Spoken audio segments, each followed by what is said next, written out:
Halo guys, perkenalkan saya Luka Malta dari Sales Gri Brands Tangerang yang hari ini kedatangan dua tamu spesial. Pakai telur nggak? Jadi ada Pak Justin dan Kosem dari Freon Balap dan juga Nasional Elektronik. Thank you buat Pak Justin, Kosem atas kedatangannya. Nah sebelum itu boleh diperkenalkan diri dulu dari Pak Justin atau Kosem? Sesepuh dulu. Dari sesepuh dulu, boleh. Silakan Pak. Udah santai aja. Perkenalkan ini dan backgroundnya lah. Halo teman-teman, salam hormat, salam sehat juga untuk subscribernya Nasional Elektronik, juga Freon Balap Official dan juga pengguna Gri di Indonesia juga di mancanegara yang menyaksikan video tayangan ini. Terima kasih. Dalam perjumpaan ini tentunya kita akan membahas tentang AC Gri inverter. Nah, salam hormat untuk teman-teman pengguna AC. Terima kasih banyak juga kami sampaikan yang sudah menggunakan inverter Gri ataupun yang belum nih, nanti kedepannya bisa kepoin produknya dan kita akan ulas di sini. Kurang lebih ada beberapa pertanyaan nanti akan kita sampaikan. Mungkin itu ya teman-teman subscriber. Salam hormat ya. Sehat selalu. Monggo. Sam. Guys, ini pertama kali collab. Jadi kalau videonya agak aneh mohon maaf. Karena memang dari kemarin-kemarin udah pernah janjian mau collab ya, Pak Justin ya. Iya, gitu maksudnya ya. Jadi saya Samuel nih dari channel Nasional Elektronik juga. Jadi salam juga buat teman-teman juga yang baru bergabung juga. Kita baru pertama kali collab nih, difasilitasi sama Gri juga ya. Jadi hari ini kita akan bahas, kita bongkar tuntas semua mitos tentang AC inverter, tentang AC standar gitu ya maksudnya ya. Karena banyak sekali pertanyaan-pertanyaan soal AC inverter yang mungkin teman-teman juga bingung gitu ya, jawabnya gimana gitu ya maksudnya betul. Gitu. Nanti kita akan membahas semua nih. Jadi ditonton terus sampai habis. Jangan lupa subscribe di channelnya kita. Channelnya Nasional Elektronik. Pak Justin di Freon Balap Official. Jangan lupa di subscribe, di like, di komen, dan semoga video ini bisa membantu kita semua untuk lebih memahami soal AC inverter dan AC pada umumnya. Betul ya? Betul kok. Gitu. Oke, thank you Samuel sama Pak Justin. Oke, sekarang mungkin kita akan tanya jawab lah ya kok. Diskusi lah. Ya. Ini beberapa pertanyaan dari masyarakat luar, terus yang pengguna AC lah terkait inverter, gitu. Jadi mungkin bisa dijawab juga dari sisi Pak Justin, dari sisi Ko Samuel, Eko. Nah, ini yang paling pertama lah, kok. Pertama ini simpelnya itu cara hitung kapasitas PK untuk satu ruangan yang baik gimana sih, kok? Atau Pak Justin dulu siapa? Oke, saya jawab ya. Saya bantu jawab ya. Oke. Jadi sebenarnya cara paling gampang adalah dari luas ruangan itu kan panjang kali lebar dikali 600 atau 700. Betul ya, gitu ya. Nah, tapi angka-angka nanti yang keluar angkanya berapa itu sebenarnya belum menghitung beban-beban panas yang lain yang mungkin ada di dalam ruangan. Betul ya? Oh, iya, betul. Jadi misalnya kalau ruangannya di lantai 1 sama lantai 2 itu bisa berbeda ukurannya. Jumlah orang di kamar yang tidur 1 orang, 2 orang, 5 orang akan berbeda juga PK-nya. Betul ya? Kemudian kalau misalnya kamarnya ada jendela yang besar, hadapnya ke barat, tentu saja PK-nya harus ditambah. Betul. Contoh ya. Kalau misalnya ruangannya 9 meter persegi. Kalau dikali 600 BTU berarti sebenarnya kebutuhan kosong ruangan nih sudah 5.400. 5.400. Kami menyarankan untuk tidak menggunakan setengah PK. Karena setengah PK itu BTU-nya cuma 5.000 ya. Betul ya? Betul. Sedangkan kebutuhan ruangan kosong belum ada apa-apa tambahan-tambahan lain itu udah 5.400. Ya, beban panas tuh apa aja sih?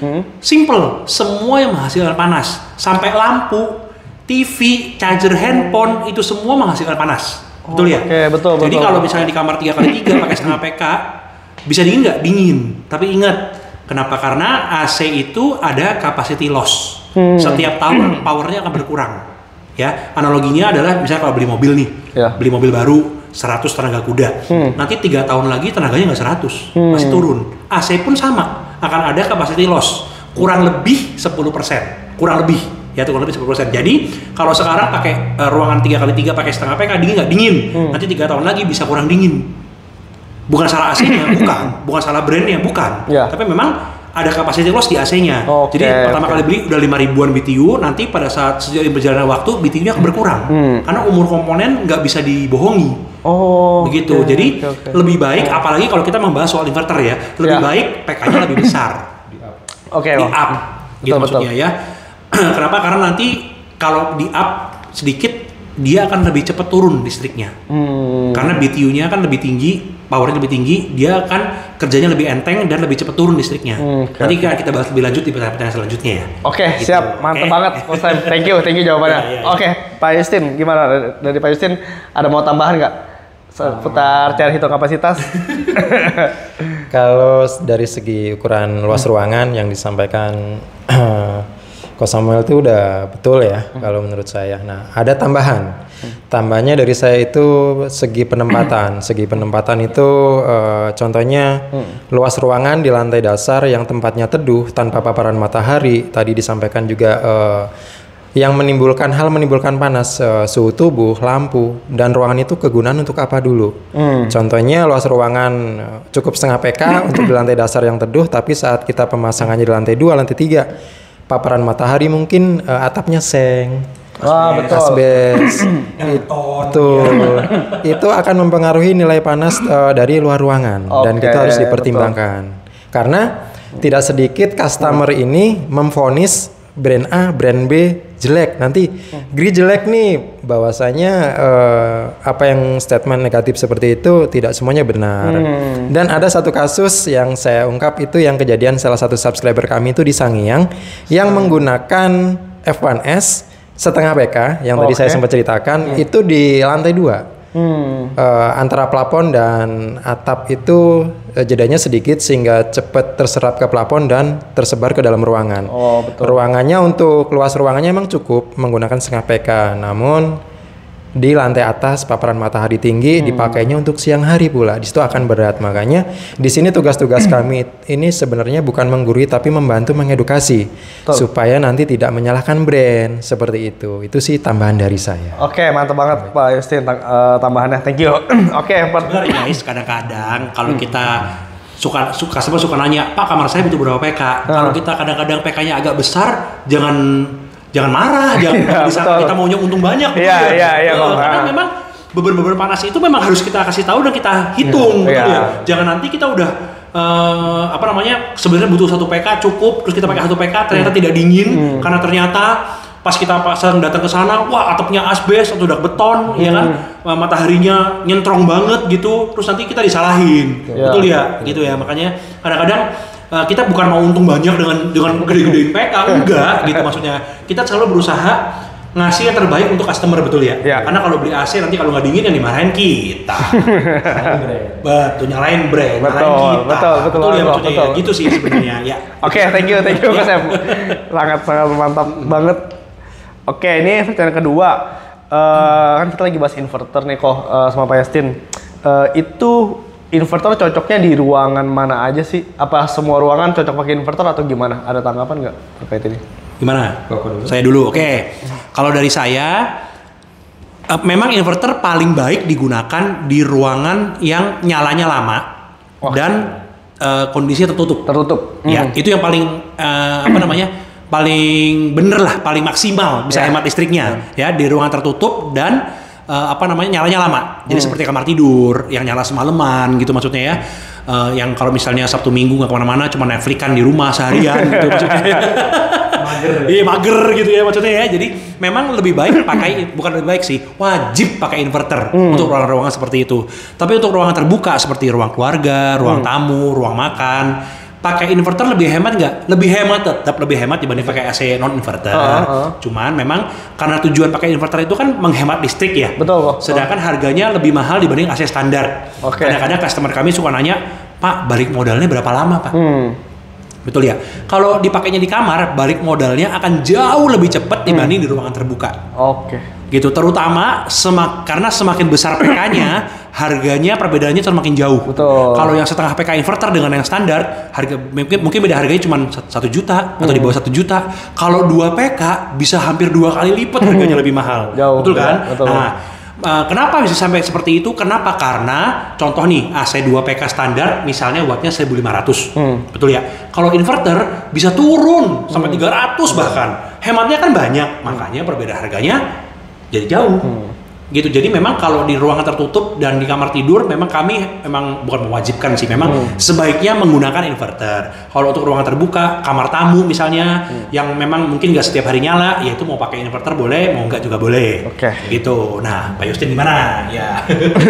Kalau saya hanya sebatas membantu menambahkan ya teman-teman. Jadi saya garis bawahi apa yang saya sampaikan ataupun kami sampaikan di kesempatan video kali ini semata-mata ingin membantu edukasi dan sebenarnya ingin menguntungkan customer, bukan untuk kami konten kreator ya. Konten kreator pasti nyari untung, cuman ya tidak jual inverter sama enggak kan untungnya sama. Betul. Ya kan kita kan maunya kan memikirkan konsumen. Betul. Yang terbaik. Betul. Dari produsen contohnya kita angkat GRI, jangan sampai nanti begitu di tangan customer salah PKAC-nya sehingga nanti brand yang disalahkan. Sebenarnya kami tujuannya mengedukasi untuk keuntungan bersama seperti itu. Kalau inverter ini cocoknya dipakai di mana ya? Nah, tadi yang disampaikan untuk di ruangan hall ataupun keluarga itu masih masuk, masih oke. Yang tadi sampaikan, yang saya pertegas, PK-nya harus di-up teman-teman. Karena kalau menggunakan inverter, PK-nya tidak sesuai dengan luas ruangan dan kegunaan, kalau statement saya pribadi akan jauh lebih boros. Betul. Nah, akan jauh lebih boros, makanya untuk ruangan-ruangan contohnya di ruang dapur menggunakan inverter boleh. Nah, namun ada beberapa kasus itu kalau di ruang dapur itu kan uap minyak itu akan jauh itu akan kesedot oleh AC, dan untuk inverter ini sensitif, ada beberapa fitur itu akan mempengaruhi kode error nanti. Bahwasanya untuk teman-teman pengguna inverter mungkin di ruang dapur, ruang makan yang kadar garam, kadar uap maksudnya ya, minyak itu nanti tetap konsisten untuk cleaningnya itu dijaga lah tentunya untuk perawatan. Itu sih apa yang disampaikan Coach Sam itu sangat bagus dan saya hanya menambahkan. Karena memang musuhnya inverter itu kan kotor. Kotor ya. Betul ya. Kalau misalnya inverter kotor, pembuangan panasnya tidak sempurna, tidak baik, ya wattnya akan naik karena kerjanya lebih keras. Betul ya. Gitu. Jadi kalau untuk di ruangan dapur, saya cerita sedikit ya. Saya punya customer satu bakery, ya, toko roti di daerah Senopati. Ya. Jadi di ruangan dia bikin roti itu pakai GRI 2,5 PK 3 unit gitu ya. Itu dicuci setiap 2 minggu sekali, diservis setiap 2 minggu. Kenapa? Karena setelah 2 minggu itu filternya sampai nggak kelihatan. Tepung roti itu sedotin semua masanya setiap 2 minggu harus dicuci. Gitu maksudnya. Gak cuma filternya, sampai evapnya nempel semua itu, tepung-tepung semua. Memang begitu maksudnya. Bakery ya. Gitu maksudnya. Jadi memang kalau untuk di ruangan-ruangan yang jadi maksudnya kalau orang bilang cuci AC cukup 3 bulan sekali, ya di kondisi tertentu mungkin harus lebih sering. Gitu untuk kondisi-kondisi yang tidak biasa seperti di bakery, ditaruh di dapur, karena uap masakan tuh semua kan disedot sama AC-nya. Gitu betul ya, Pak. Oke, itu ya guys. Jadi kalau mau pasang AC harus hitung dulu kapasitasnya. Jadi tahu dulu dengan baik lah gitu. Jangan asal pasang, nanti takutnya nggak dingin gitu. Oke. Nah ini lanjut kalau Samuel sama Pak Justin. Ini sering banget lah ditanyain sama masyarakat, sama yang mau pasang AC. Itu katanya inverter nggak dingin atau lama dinginnya. Terus kedua katanya cepat rusak, dan kalau rusak spare partnya mahal. Itu bener atau enggak, mitos atau fakta? Silakan. Silakan. Dari Pak Yasin gimana Pak Yasin?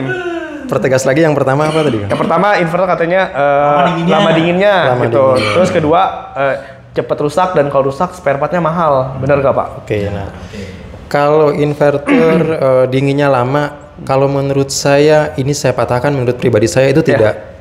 Saya tidak. Nggak usah pribadi Pak, saya juga suka. Oh iya. Berarti salah ya guys? Salah ya? Salah, oke. Saya pastikan informasi di lapangan seperti itu saya pastikan salah. Mau standar ataupun inverter itu akan sama dinginnya. Yang penting tadi yang kami sampaikan, penempatan, PK, luas ruangan, kegunaan faktor panas dari luar ruangan ataupun dalam ruangan itu dipertimbangkan, maka dinginnya akan tetap tercapai dengan maksimal. Nah, terus yang kedua, apa tadi pertanyaannya? Yang kedua katanya cepat rusak. Cepat rusak. Nah, kalau rusak spare partnya mahal. Benar nggak Pak? Saya jawab yang untuk spare partnya mahal. Nah, ya. Teman-teman, kalau saya analogika untuk kita beli kendaraan. Oke, beli kendaraan. Beli mobil ya Pak? Beli mobil lah ya. Oke. Yang saya nggak sebutkan merek, tapi kalau kita mobil yang high class dengan LCGC pastinya berbeda. Harga yang di awal kita beli pasti tentunya berbeda gitu kan. Kalau yang LCGC kan pastinya akan lebih murah. Nah, untuk spare partnya di sini pasti teman-teman sudah dapat keuntungan sebenarnya dari awal saat beli AC di harga mahal, terus makan listriknya itu pasti akan lebih irit jangka panjang pemakainya. Kalau selama pemasangannya menggunakan SOP yang baik, material support yang kualitas juga, adapun kerusakannya cepat rusak itu persentasenya sangat kecil. Ada kerusakan, namun untuk persentase itu saya pastikan sangat kecil, gitu kan. Bisa lolos mungkin QC-nya atau mungkin saat pendistribusian terkena benturan dan segala macam, ataupun listrik di suatu lokasi mungkin naik turun voltase itu mempengaruhi usia pakai AC juga. Jadi kalau ada statement AC inverter cepat rusak, saya pastikan tidak ya, tidak, itu saya bantah, tidak seperti itu. Nah, untuk spare partnya tadi dibilang mahal, pastinya ya tadi yang saya sebutkan, kita beli kendaraan lebih mahal, yang high class, kualitas tentunya mempengaruhi nilai spare part juga, harga spare partnya. Mungkin itu sih kalau dari saya. Mungkin kita minta pertimbangan juga masukan dari Kosem, gimana kok? Ya kalau tadi saya cuma mau nambahin aja sih. Memang kalau inverter itu bukan cuma inverter sih, masang AC itu sangat penting ya. Betul. Teknik pemasangan itu sangat penting, betul ya. Jadi memang dari brand sendiri sudah ada standarnya, betul ya. Seperti misalnya pipa menggunakan minimal ketebalan 0,6. Kemudian yang paling penting adalah ini suhunya sih ya. AC itu harus divakum, betul ya Pak Justin ya. Vakum itu pentingnya luar biasa. Betul ya, sangat penting banget vakum itu ya. Jadi mohon maaf nih teman-teman ya, kadang-kadang ya banyak ya, saya nggak ngomong itu ya, di luar sana lah orang-orang oknum gitu ya, oknum gitu ya maksudnya ya, saya nggak sebut siapa gitu, oknum gitu ya, kadang-kadang makum aja tuh nggak pakai alat, betul ya. Jadi cuman dibuang sedikit freonnya gitu, maksudnya sama aja bersih kok, kan tujuannya vakum buat bersihin pipa AC, betul ya. Jadi cuman dibuang sedikit freonnya gitu ya, itu bukan vakum guys. Orang ngomongnya di vakum Pak, vakum body, alah. Mohon maaf gitu ya maksudnya ya. Bukan, itu bukan vakum. Vakum itu harus menggunakan alat dan harus pakai manifold, betul ya. Karena harus mencapai minus 30 mmHg, betul ya. Betul kan, gitu kan maksudnya kan. Dan vakum itu sangat penting. Kenapa? Karena AC inverter itu olinya mineral guys. Jadi tidak boleh kecampur sama udara atau kotoran sedikit pun. Oke? Purging yang seperti buang freon sedikit itu namanya purging ya guys ya. Bukan vakum ya, purging ya, buang freon sedikit gitu ya. Memang dari pabrikan biasanya freon tuh udah dilebihin di kompresor. Jadi dibuang sedikit sebenarnya nggak ada masalah. Betul ya. Kalau pipanya sebenarnya panjangnya nggak terlalu panjang juga ya, sesuai standar gitu ya. Jadi purging itu sebenarnya tidak masalah, tapi bukan menyelesaikan masalah. Karena vakum itu tidak bisa digantikan. Karena vakum itu kan kedap udara ya, betul ya maksudnya ya. Dia menyedot semua uap air, kotoran dan segala macam. Bahkan vakum itu nggak bisa cuma 3 menit kelar, nggak bisa. Ya, dan waktunya itu nggak ada yang tahu guys. Waktunya itu tergantung dari panjang pipanya. Makanya kalau vakum harus pakai manifold. Betul ya Pak Justin ya. Harus dilihat gitu sampai dari ngelewatin jarum bawah malah kalau di manifold itu, betul ya.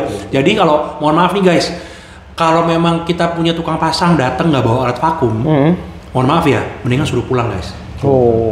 Mohon maaf, nggak jelekin teknisi lain nggak. Tapi kalau memang datang nggak bawa alat vakum ya, mesin ya, alat vakum ya, suruh pulang guys.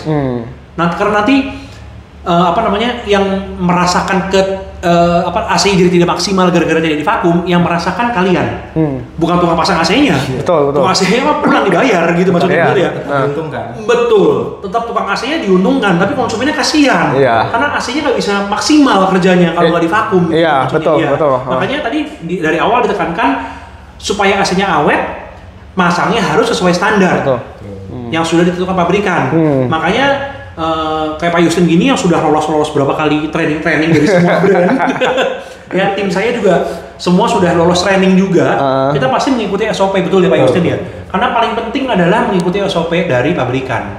Betul ya? Gitu maksudnya. Kalau contoh ya kendaraan, harusnya isi pertama turbo, diisinya pertalite, terus ngelitik, terus mobilnya ajrutan, ya jangan salahin bensin. Maksudnya jangan salahin pabrikan mobil. Kan udah tahu mesti diisinya minimal minimal. Kalau isinya pertalite misalnya nih, ya kan? udah jelas-jelas nggak boleh diisi, kamu isi, terus kamu jadinya mogok misalnya, jangan nyalain brand mobilnya, kalau udah dikasih tahu. Betul ya. Sama dengan AC, ada cara pemasangannya, sampai ada latihannya. Untuk kami, untuk teknisi kami ada latihannya. Ya, sampai dapat sertifikat untuk lulus latihannya, betul ya? Justin ya, gitu maksudnya. Makanya kami sebisa mungkin mengikuti SOP. Betul ya? Gitu maksudnya. Ya, kalau itu semua sudah dijalankan, harusnya AC-nya lebih awet. Kalau cacat pabrik itu lain cerita. Barang apapun pasti ada cacat pabrik. Cuma kalau di luar cacat pabrik harusnya akan lebih awet. Betul. Gitu ya maksudnya ya. Betul ya? Oke kok. Thank you, Panel. Panel menjawab kok. Ada tambahan. Ada lagi nih tambahan. Gimana, Pak? Perihal soal vakum. Nah, ini dari tadi. Soal vakum itu yang disampaikan Kosam itu betul. Saya hanya menambahkan vakum bukan hanya sekedar kita membawa alat vakum, bahwasanya tidak sedikit teknisi yang sudah memiliki vakum itu masih lolos juga. Lolosnya gini teman-teman. Ada beberapa konten sudah saya sampaikan. Vakum itu tadi kan yang dijelaskan sama Kosam itu semakin panjang pipa mempengaruhi durasi lamanya vakum.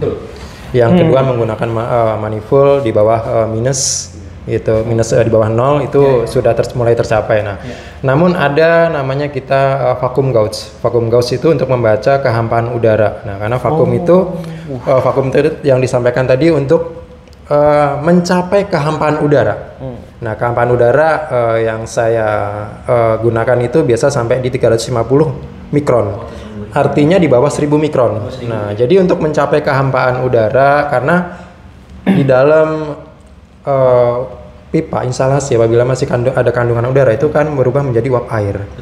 Nah, oli yang mineral tercampur air nanti kan tentunya akan mempengaruhi kinerja oli tersebut. Nah, jangan sampai kita sudah bawa alat vakum nanti ngepong di manifoldnya, cara masangnya, bahkan saya sendiri kok, alat vakum saya itu seminggu sekali saya tes. Masih mampu nggak alat vakum ini mencapai di bawah 1000 mikron.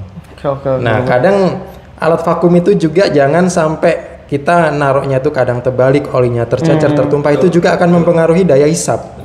Jadi bukan sebatas kita masang AC hanya bawa alat vakum sebagai formalitas. Kita masangnya ada kekencangan atau enggak, tercapai kehampaan udaranya itu juga harus kita perhatikan. Nah, di sini saya juga sekalian menyinggung nih untuk customer nih kadang. Pak, kalian Pak. Masang AC kok ada yang mahal ada yang murah. Nah, di sini tadi. Contohnya saya beli alat vacuum gauge itu ada yang nominal harga 5,5 juta. Vacuum gauge. Ada yang murah 2,5 juta. Nah, tentunya dengan alat vakum juga mempengaruhi. Misalkan kita vakum untuk AC 2 PK dan AC vakum untuk setengah sampai 1 PK juga besar. PK vakum juga mempengaruhi kecepatan dan pencapaian kehampaan udara.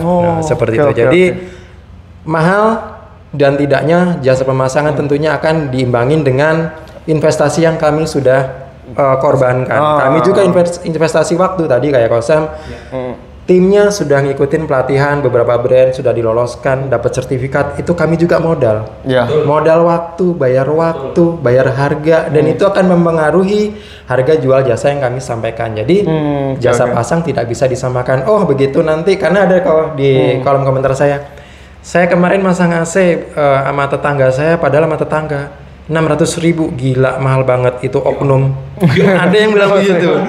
Iya, ada yang bilang begitu. Jadi kalau bilang bongkar pasang AC, masang AC 400-500.000 dibilang mahal banget dan memastikan bahwasanya dia kena tipu. Saya kadang kenapa ya konsumen kok sedikit-sedikit langsung ngejudge teknisi tukang tipu. Padahal dan saya kok ya itu di bulan Oktober kemarin tuh sampai saya ada ikut pelatihan di kampus Universitas Indonesia. Itu sampai sekelas jadi asesor. Itu saya ikut training. Itu belajar itu bertahun-tahun. Sampai saya dapat sertifikat BNSP itu tidak mudah. Saya sempat 2 kali gagal. Dan 2 kali gagal itu saya sampai saya nyusun skrip itu kalau anak kuliah kayak skripsi lah. Itu sampai saya sakit, nggak enak makan, nggak enak tidur, mikirin ujian. Nah begitu saya hadir di tengah customer sudah bawa alat SOP untuk pemasangan. tapi dijudge, oh kok masang AC mahal banget. Nah itu karena customer tidak memahami kami ini ada yang sekolah, ada yang otodidak, seperti itu. Jadi kalau vakum itu sangat wajib yang disampaikan tadi. Vakum, kalau ada teknisi masang AC nggak pakai vakum, tentunya nanti customer yang akan dirugikan. Yang kedua brand. Nah, jadi kalau yang kedua ditambahkan juga alat vakum dibawa, tapi apakah nanti vakumnya dilakukan dengan BK atau enggak? Jangan sampai cuman sekedar formalitas saja. Jadi saya menghimbau teman-teman yang belum punya alat vakum, saya doakan lekas punya, cepat punya nih gitu kan, supaya menjaga brand dan kepuasan konsumen.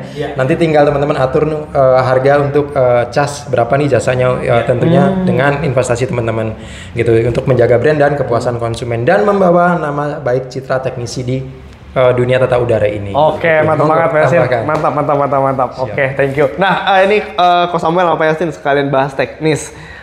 Secara besar itu cara pemasangan atau maintenance AC standar dan inverter perbedaannya seperti apa sih? Apakah ada perlakuan khusus untuk inverter? Maintenance-nya harus kayak gimana? Pasangnya harus gimana gitu, Pak? Kalau yang umum-umum saja untuk inverter itu kan kita di brand itu komunikasi tentang pengkabelan saat instalasi. Nah, kalau AC standar itu kan hanya ada 3 line ya, ada LN atau listrik minus, min plus dan grounding. Namun kalau di inverter ini ada min plus dan komunikasi ditambahkan grounding, jadi ada 4 kabel. Terus ada beberapa kasus itu kesalahan kode nameplate dan kami teknisi itu harus juga membaca dengan teliti. Nah, tentunya yang pertama tadi pengkabelan komunikasi itu tidak boleh salah.